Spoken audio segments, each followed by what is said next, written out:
The FDA has updated COVID-19 booster vaccines for certain age groups. We'll talk live with a Keck Medicine doctor. A new app gives students the opportunity to fight food waste from their phones. Find out how you can join the sustainability effort. Coming up, find out how a husband and wife team are teaching young women to stand out in a field dominated by men. Annenberg TV News is next.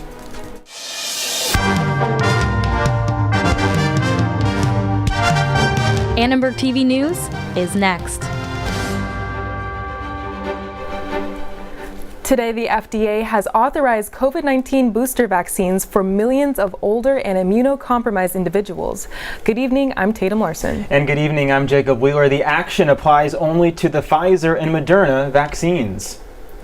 Federal health officials say that a second booster shot is especially important to those 65 and older. Here's who is eligible: those 50 and older and those 12 and older with certain immune deficiencies. They'll have to wait 4 months after their first booster to get that second shot. The virus called BA.2 is the latest version of Omicron. The CDC's guidance comes as this virus is responsible for more than half of the new COVID cases nationwide. Dr. Paula Cannon joins us live. She is an associate professor of microbiology at the USC Keck School of Medicine. Doctor, thanks for taking time to talk to us today. You're welcome. Doctor, there is a lot of confusion and some fear about this new variant. So as of right now, what do we know about it and how concerned should we be? Okay, so I don't think too concerned. It seems very similar to the original Omicron, although it does have some differences. It's very infectious, though. It seems to be 30% more infectious than even Omicron, and we all know how crazy that was. But importantly, it doesn't seem to be any more severe or dangerous than anything we've seen before. Right, and as you know, the FDA has approved a second booster for those 50 and older. What did the data say for the FDA to make this decision, and is there any evidence that a fourth shot could actually do harm to someone's body? Yeah, that's a good question. So the data is that the antibodies we make when we get a vaccine, they go down over time, and we now know that at about 3 to 6 months after you get your last dose of a vaccine, your antibody levels start to go down. Now that's actually totally fine, and for most people they'll still be very, very protected. But for people in these more vulnerable groups, especially older adults, it just makes sense to get another booster to keep that sort of antibody level topped up as high as possible to give yourself the maximum amount of protection. Now, to your other question about whether that does any harm, no. Importantly, there's absolutely no evidence that getting even a fourth shot will do any harm. So there's lots to be gained, especially if you're older, and really nothing to worry about.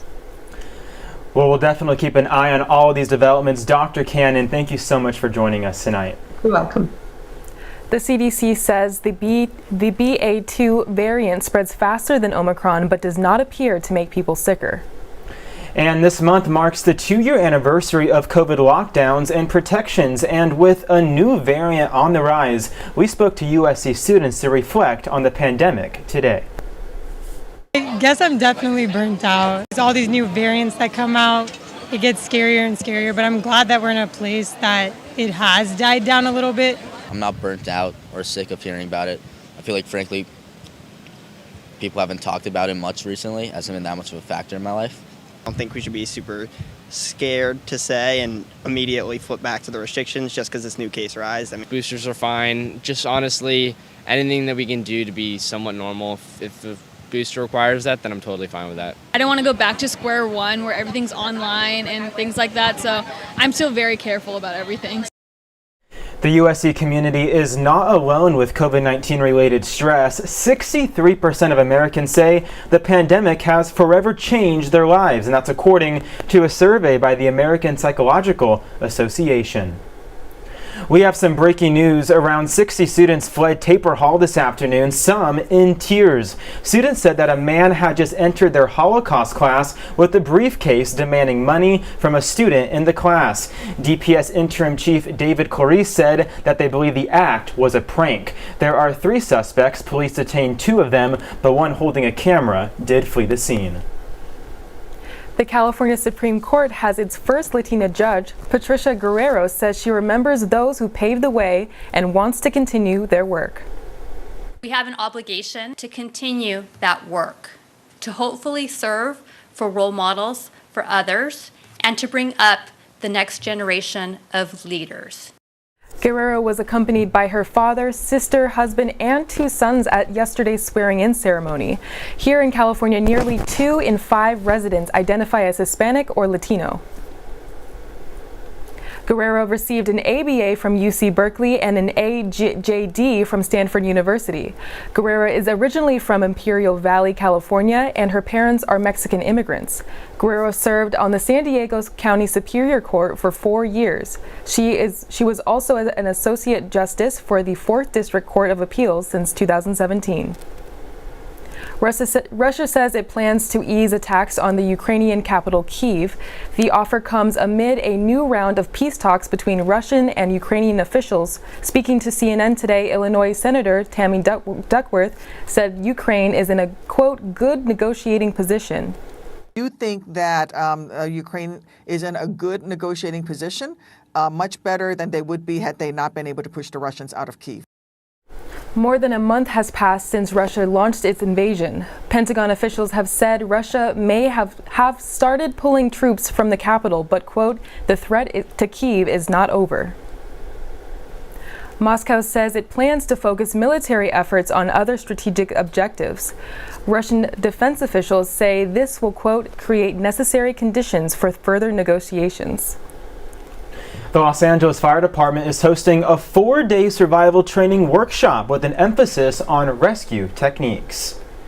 About 9,000 firefighters from roughly 8 departments will attend this intensive training course. They will learn skills like how to get off a ladder during an emergency and how to develop muscle memory so they can react quickly to danger. It's a fire ground survival program, and it's to ensure that everyone goes home. But every so often we find ourselves in a life or death situation, so we're just showing certain techniques on how to get out of those situations to get the bad pendulum back on the good side. Firefighter safety involves understanding how to bail out during an end-all situation where your life is at risk. An LAFD captain says this year has been one of the deadliest for firefighters in LA. That's one reason why today's training is so important. USC plans to invest $150 million next year to increase wage and benefits for employees. This comes after there were no salary increases last year.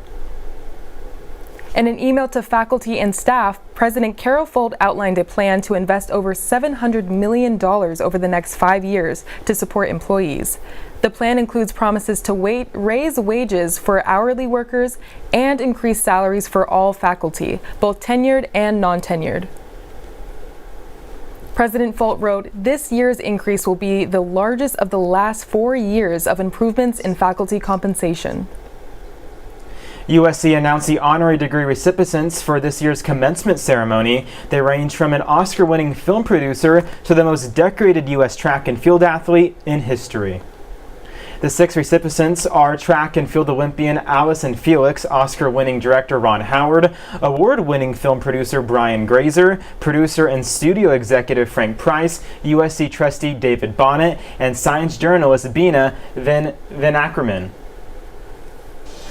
Food waste is an ongoing issue in Los Angeles. Find out how USC students are trying to reduce the problem. Do you enjoy thrifting? I know I do. Find out how you can get involved by donating to a USC organization.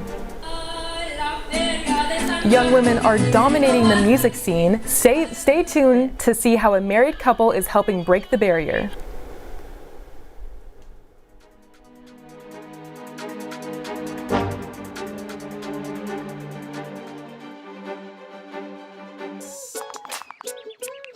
Worried your friend's struggling but don't know how to reach out?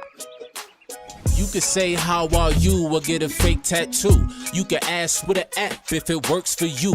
You could write them a text or knit them a sweater. If you can't be together, you could write them a letter. Whatever gets you talking. Whatever gets you talking. You could chat on the game, kick off your flip-flops. You could ask on your couch while you binge watch. However you do it, you gotta ask a friend. And if they don't share, you can ask again. Whatever gets you talking.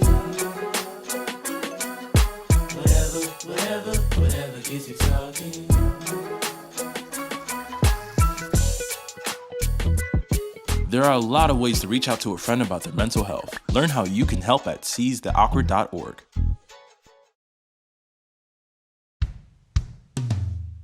Hey world, I have a quick message. It's about safe driving. All right, let's go. Anytime you're driving, have the seatbelt buckle tight. Both hands on the wheel and your phone out of sight. When not in your hand, trying to text somebody back. Because if you do, your car might get smacked. The moral of the story, just put your phone down. The people on the road will stay safe and sound. Put your phone down, put your phone down. People on the road will stay safe and sound. Yeah.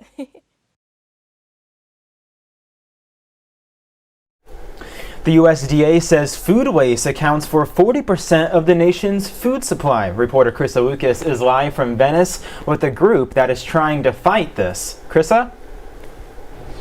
We are in Venice Beach at the LA Food Waste Week. This is the second day and people are gathering to learn how to not waste food. There are snacks, refreshments, and we are here actually with the moderator of the event, Riley Greenberg, who is part of the produce team. So what is everybody learning here today? So today we're hearing from our farmers. We're understanding the challenges that they face, why some of their product might go to waste, and what we as imperfect employees as well as consumers can do to save that product from going to waste.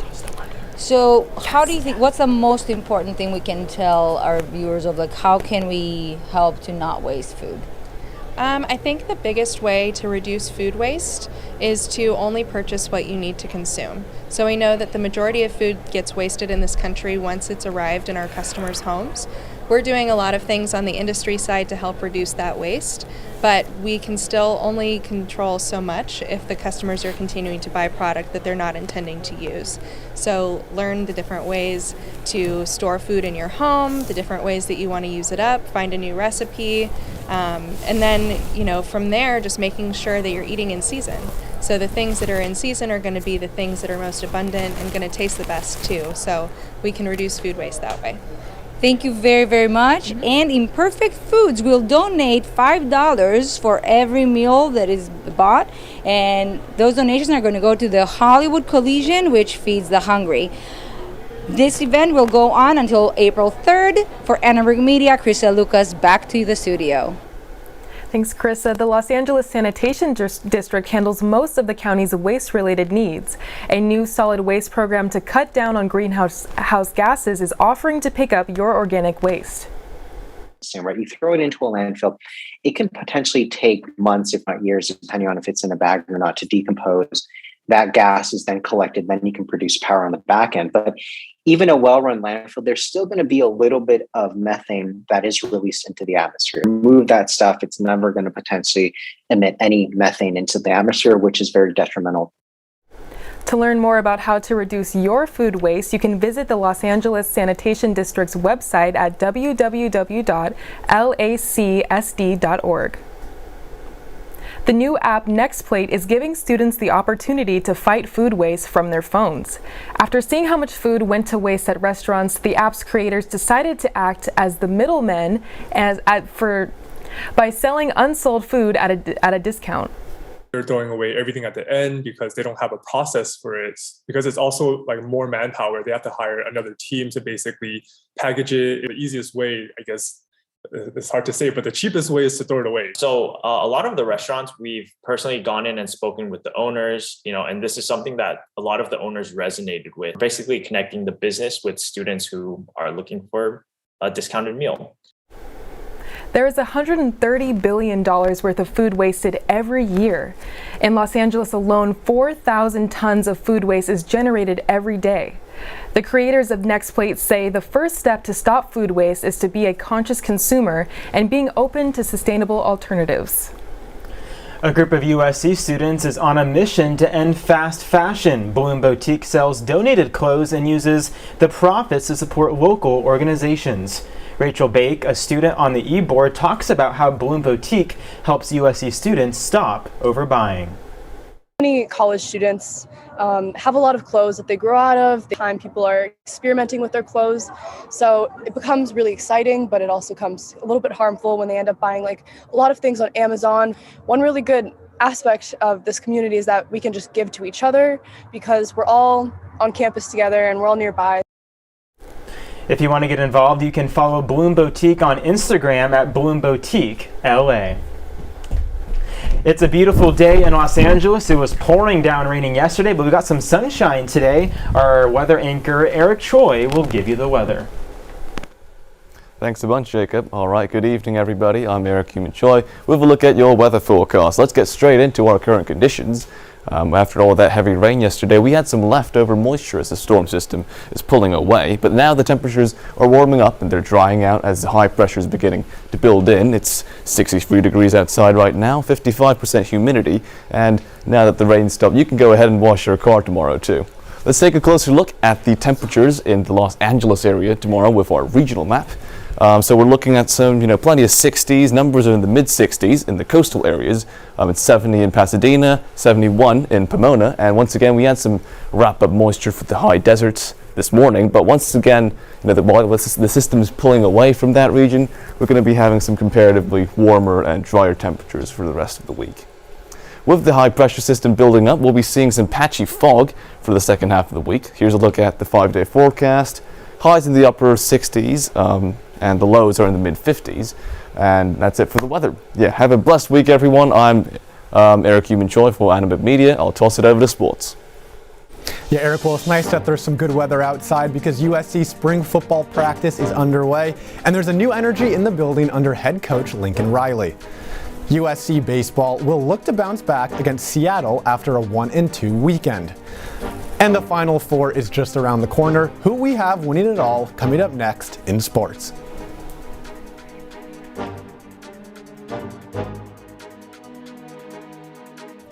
Leaving hot coals improperly extinguished can cause a wildfire. Hey guys, it's Smokey! It looks as if Smokey is going to use the drown, stir, drown and feel technique. After the first drown, a good start. Next, another drink. And finally, a close feel. Is it cool? Okay. Yeah. Hey Smokey, catch! Oh, my bad, Smokey. Only you can prevent wildfires.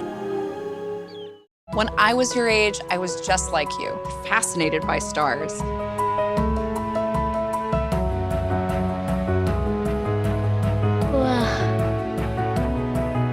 But now I get to search for life in the universe.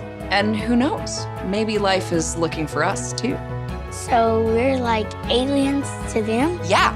Does anyone want to be a scientist now? I do. Awesome. We need more girls in STEM. Maybe we can find aliens.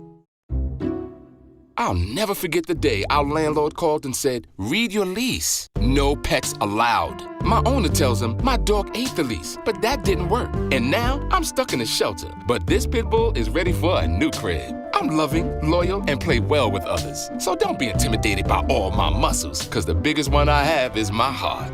That's right, I said it.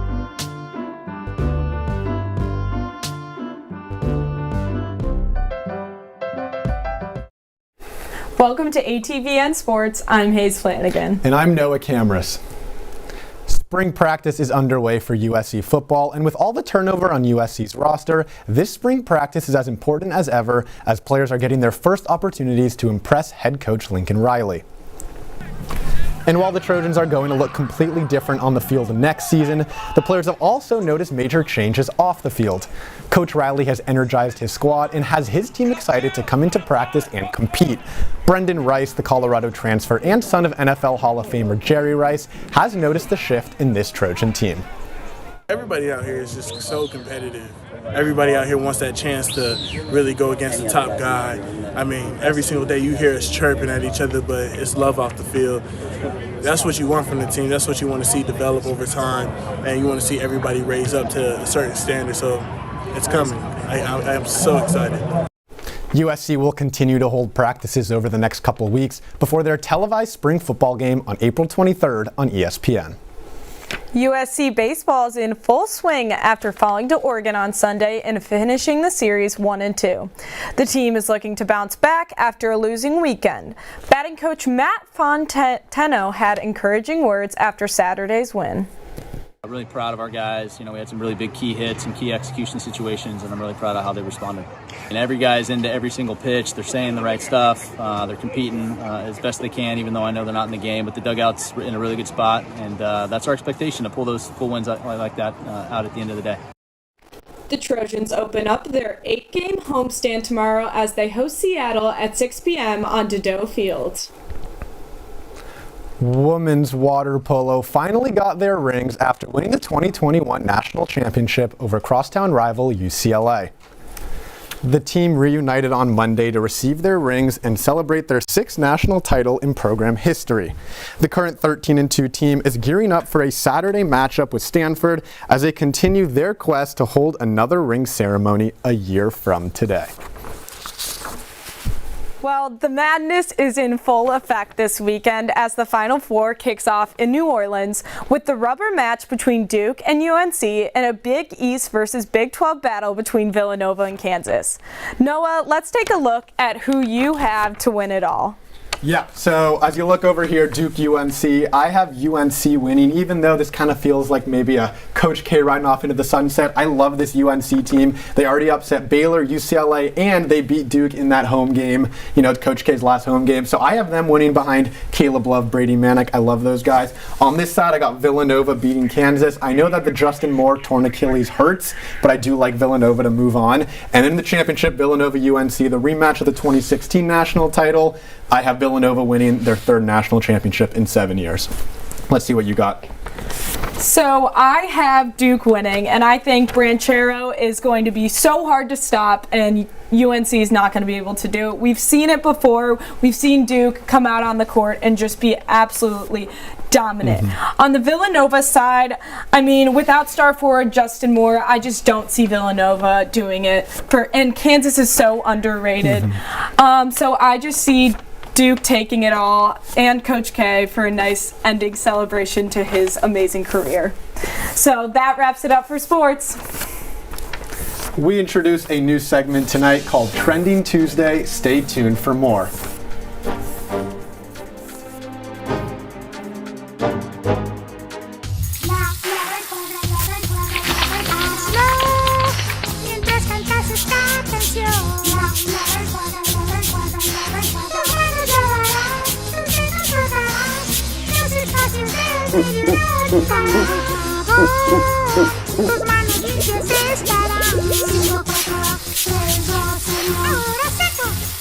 Lávate las manos por 20 segundos como Elmo.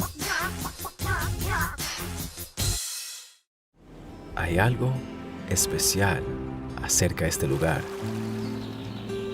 Se siente como un hogar, una sala debajo del cielo y los árboles. Rodeado de aire fresco y la naturaleza.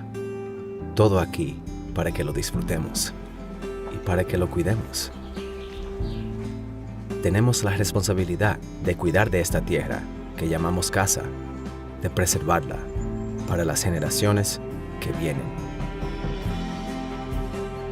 Cada acción pequeña contribuye para un cambio mayor y cada uno de nosotros podemos hacer la diferencia. Hay algo especial acerca de este bosque. Es un lugar donde se hacen recuerdos y juntos podemos preservarla y protegerla.